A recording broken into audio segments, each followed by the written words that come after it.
representing St. Louis, Missouri. And I am so proud to be able to be here with you all today, but I'm so pissed off that you have to be here. So, first of all, let me just send my love and solidarity to CWA, President Cummings, and to everybody that came together in support. So, SEIU, American Postal Workers Union, I see Unite here. We see our flight attendants, Association of Flight Attendants. Thank you for standing in support, because this is how we win. Because when we fight, we win. When we fight, we win. But it's when we fight together that they hear us and they move faster, because they can't control how we mobilize. They can't control how we galvanize. And so we just want to thank everyone, AFL-CIO and all of our federal call center workers who are organizing for better working conditions. We understand that Maximus is a multi-billion-dollar federal contractor, and it is unacceptable that they are failing to pay living wages or provide affordable health care. Health care is something that we need to live, to be able to have a quality of life so that we can do the work.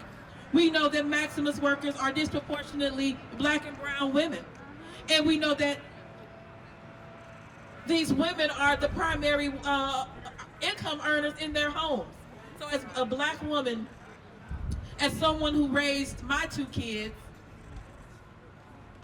as a low-wage single mom, for 20 years, I understand what it's like to work and to get to the end of the week and to be so excited about getting paid, but to also not be very excited at the same time, because you know you got $20 left after you actually pay all the bills. Not even 20. If it's that, exactly.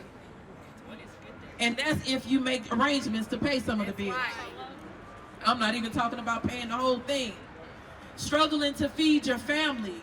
I know what that's like. I know what it feels like to keep a roof over our heads, but to also worry about an eviction notice being on the door at the end of the month. Or going to the doctor's office, being afraid to go to the doctor's office just in case they really do a deep check to see that I didn't have insurance. Your fight is my fight. Your fight for fair treatment at work is a fight for racial justice. It's a fight for gender equity. It's a fair fight that we all must fight together, a fight for dignity in the workplace. So I am proud to see everybody standing up here together, once again, leading the charge, but especially to our Black and brown women, keep pushing, keep fighting, keep pushing and leading this labor movement. But I'm sorry that you have to.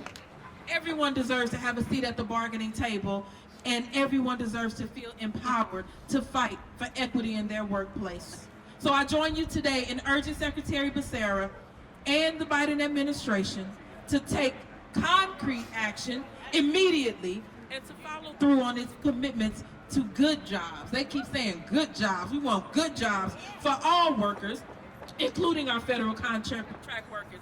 And so if the administration wants its commitment to advancing racial equity and improving worker conditions to be more than just empty promises, to be more than just words, then Secretary Becerra must take action. Yes. Must take action now to ensure good jobs for federal call center workers at Maximus.